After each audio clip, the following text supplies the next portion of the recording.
Viewers السلام علیکم. آج ہم یہاں پہ شالامار باغ لاہور میں آئے ہوئے ہیں. یہ باغ جو ہے اس کی بہت بڑی اہمیت ہے جو میں آپ کو آج بتانا چاہتا ہوں. وہ یہ ہے کہ اس کو 8واں دنیا کا عجوبہ ڈکلیئر کرنے کے لیے جب یونیسکو والوں نے وہاں پہ ایک موومنٹ چلی تھی لیکن اس کو وہ نہیں کر سکے.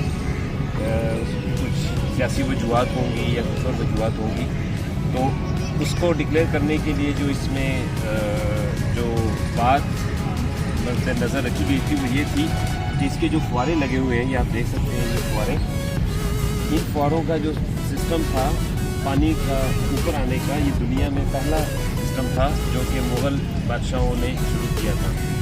تو کہنے والے کہتے ہیں کہ جب انہوں نے یہ باغ بنایا تو انہوں نے اس کی سطح نیچے رکھی تھی دریائے راوی کے لیول سے, تو پانی وہاں سے آتا تھا. اور کچھ لوگ یہ بھی کہتے ہیں کہ کسی کو نہیں پتا تھا کہ وہ پانی آتا کن رستوں سے ہے. ایک تو یہ بات ہے, اور دوسری بات وہ یہ ہے کہ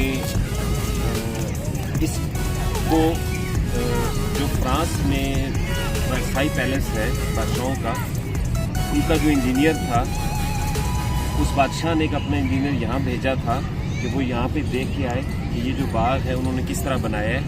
تو اس کے بعد اس کے انجینئروں نے جا کے ورسائی جو پیلس ہے اس کا باغ ڈیزائن کیا تھا. وہ بھی دنیا کے چند خوبصورت باغوں میں سے ہے, اور یہ بھی دنیا کے چند خوبصورت باغوں میں سے ہے. اب اس میں بدقسمتی ہے کہ اس کی جو عمارتیں ہیں ان کو اچھے طریقے سے ان کی مرمت یا ان کی زیب و آرائش نہیں کی گئی. تو حکومت سے اور پاکستان کے حکمرانوں سے یہ التماس ہے کہ وہ اس پہ نظر ثانی کریں اور کچھ تھوڑا سارا پیسہ اس بات پہ بھی لگا دیں تاکہ یہاں پر دنیا بھر سے سیاح آئیں اور یہاں کی اکانومی ہے اس میں وہ تھوڑا سا اضافہ کرتے ہیں. بہت شکریہ. اب آپ کو دکھاتے ہیں اس چاروں طرف سے